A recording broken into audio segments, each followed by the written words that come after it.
this really is a heroic journey, a titanic struggle to overcome the ego. And the process of ego death is often not pretty.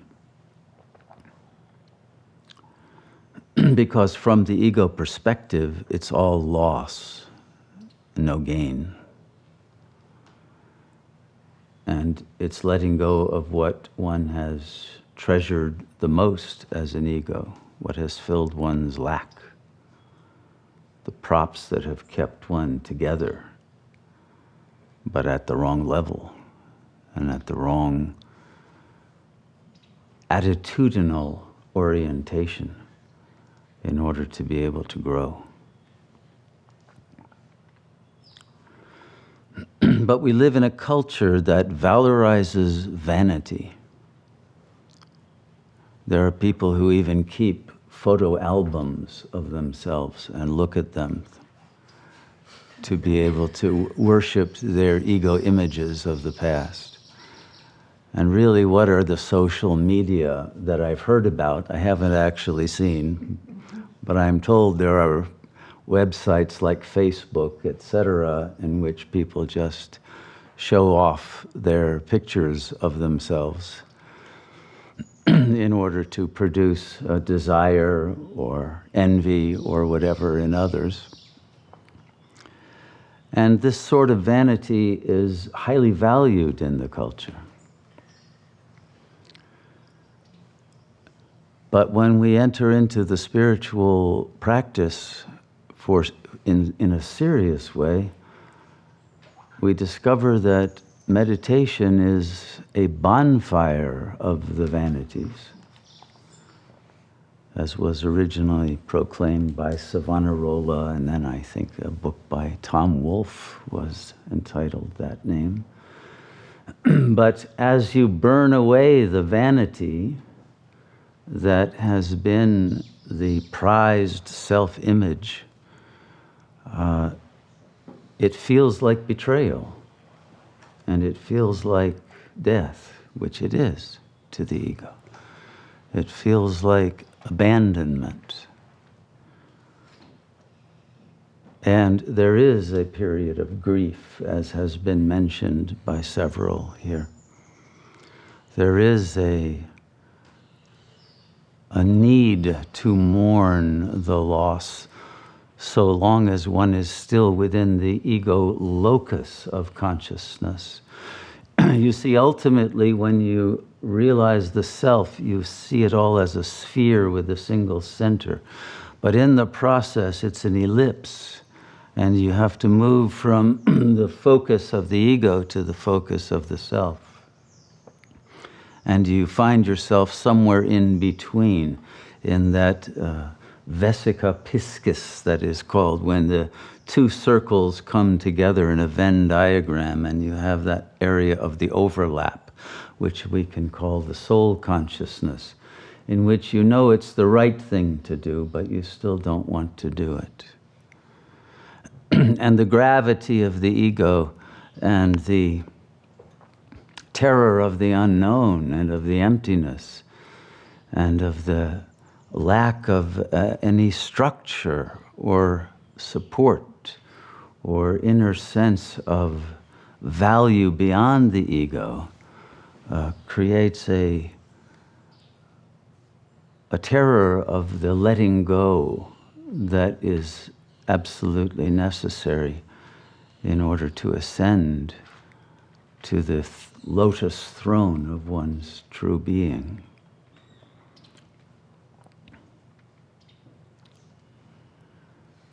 And one has to go through that through a combination of kinds of effort that we could call yin and yang effort.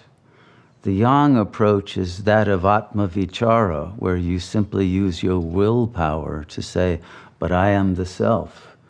Shiva is I, Shivoham, and claim that power of silence in which the ego falls away. But there are times when that yang power isn't there. And then one must be humble enough to surrender and take the yin approach and ask for, beg for, if necessary, the grace of ascension to that level of consciousness in which the ego is no longer present, no longer driving one with images in the mind of whatever lower chakra jouissance it wants to seduce you into, or fearful images that it wants to intimidate you with.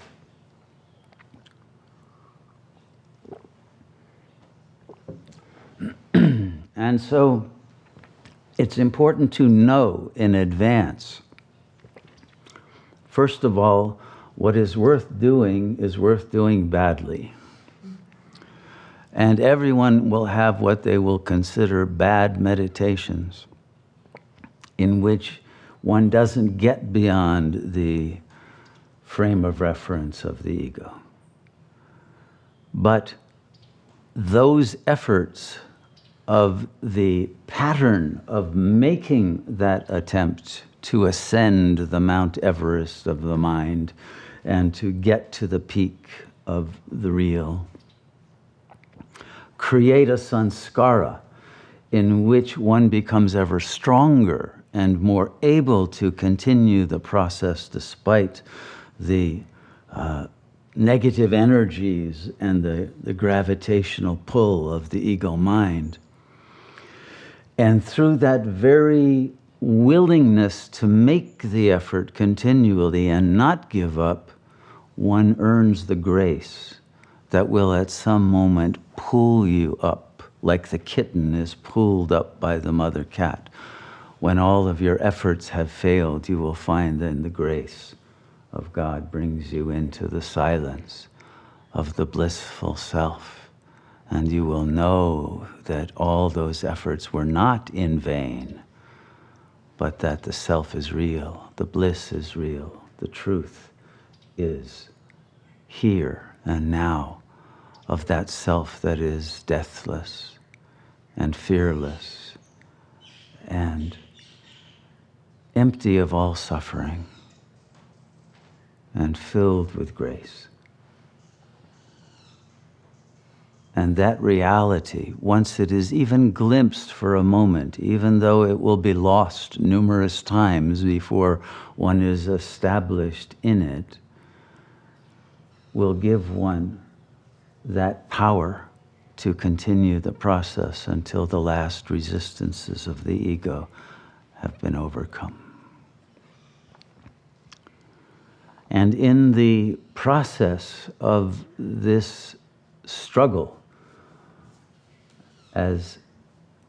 I have metaphorized it and have others as the salmon going up those waterfalls to return to the place of its spawning, one returns to God and discovers that this is the place that one is truly born and truly abides as one's natural habitat. This is that place of the creative intelligence that gives birth to new worlds. And this is the place of liberation from all worlds.